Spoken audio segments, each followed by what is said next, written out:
नई दिल्ली नगरपालिका परिषद ने नेहरू पार्क में इंडो डच कलाकारों द्वारा सॉन्ग ऑफ वाटर विषय पर एक संगीत समारोह का 17 फरवरी 2024 को आयोजन नेहरू पार्क, चाणक्यपुरी, नई दिल्ली में किया। पंडित शुभेंद्र राव और संगीतकार सास्किया ने नेहरू पार्क में इंडो डच म्यूजिक कॉन्सर्ट में मंत्रमुग्धकारी प्रस्तुति दी। नई दिल्ली, 17 फरवरी 2024।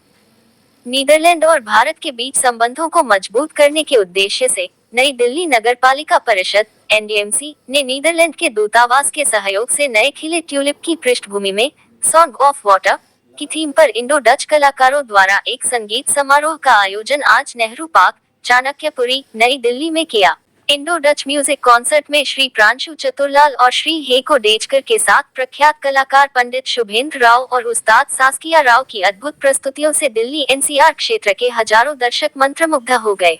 अपने स्वागत भाषण में एनडीएमसी के अध्यक्ष श्री अमित यादव ने एनडीएमसी द्वारा वसंत ऋतु उत्सव की कार्यक्रम श्रृंखला के एक भाग के रूप में इंडो डच संगीत कार्यक्रम के दर्शकों के रूप में नेहरू पार्क में ट्यूलिप महोत्सव में सभी राजनयिक गणमान्य व्यक्तियों, संगीत प्रेमियों और आगंतुकों का स्वागत किया। उन्होंने कहा कि राजधानी और आसपास के क्षेत्रों के लोग एनडीएमसी द्वारा नीदरलैंड के सहयोग से आयोजित ट्यूलिप फेस्टिवल का दौरा कर रहे हैं और इस ट्यूलिप फेस्टिवल के दूसरे संस्करण की सुंदरता और खुशबू का आनंद ले रहे हैं। इस वर्ष एनडीएमसी ने नीदरलैंड दूतावास के सहयोग से ट्यूलिप महोत्सव में संगीत का एक आयाम जोड़ा है।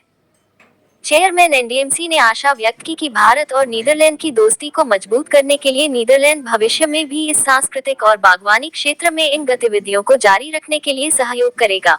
इस अवसर पर नीदरलैंड की राजदूत माननीय सुश्री मारिसा जेरार्ड्स ने नई दिल्ली में ट्यूलिप महोत्सव के एक भाग के रूप में इंडो डच संगीत कार्यक्रम के आयोजन के लिए एनडीएमसी को धन्यवाद दिया। उन्होंने ये भी कहा कि दिल्ली और आसपास के शहरों के लोगों को ट्यूलिप महोत्सव में भाग लेते हुए पार्कों, बगीचों, लॉन, चौराहे पर जाकर सेल्फी लेते देखना एक अद्भुत अनुभव है, जहां ट्यूलिप खूबसूरती से खिल रहे हैं। उन्होंने ये भी कहा कि यह पहली बार है कि मैंने देखा कि ताड़ के पेड़ों की पृष्ठभूमि में ट्यूलिप खिल रहे हैं। उन्होंने ये भी आश्वासन दिया कि दोनों देशों के बीच संबंधों को मजबूत करने के लिए ट्यूलिप गतिविधियों के लिए नीदरलैंड और एनडीएमसी का सहयोग भविष्य में भी जारी रहेगा।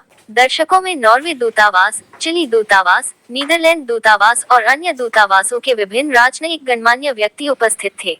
हजारों पुष्प प्रेमियों ने भी संगीत समारोह को सुना और कलाकारों की संगीत धुनों पर झूम उठे। इस संगीत समारोह का विषय जल का संगीत था, जो विश्व प्रसिद्ध इंडो डच जोड़े पंडित शुभेंद्र राव और संगीतकार सास्किया राव डी हास की एक अनूठी और मौलिक रचना है। इस अनोखे जोड़े का जीवन और संगीत इस बात का प्रतीक है कि कैसे नीदरलैंड और भारत की संस्कृतियां एक खूबसूरत रिश्ते में जुड़ी हुई हैं। ये संगीत समारोह राष्ट्रीय राजधानी के हृदय स्थल के हरे भरे क्षेत्र में वसंत ऋतु का जश्न मनाने के लिए एनडीएमसी के कार्यक्रमों की श्रृंखला का हिस्सा था। नई Delhi Nagarpalika Parishad NDMC tulip festival, music in the park, flower festival, rose festival और फूड फेस्टिवल जैसे कार्यक्रमों की एक श्रृंखला के साथ वसंत ऋतु का महोत्सव मना रही है। इस कार्यक्रम की श्रृंखला में अगला संगीत समारोह 9 मार्च 2024 को नेहरू पार्क, चाणक्यपुरी, नई दिल्ली में होगा। एनडीएमसी द्वारा अपने क्षेत्र में इस तरह के कार्यक्रम आयोजित करने के पीछे का उद्देश्य महानगरों में व्यस्त दिनचर्या से दिन ब दिन बिगड़ती शहरी जिंदगी को कला एवं संस्कृति के माध्यमों से उन्नत करना है।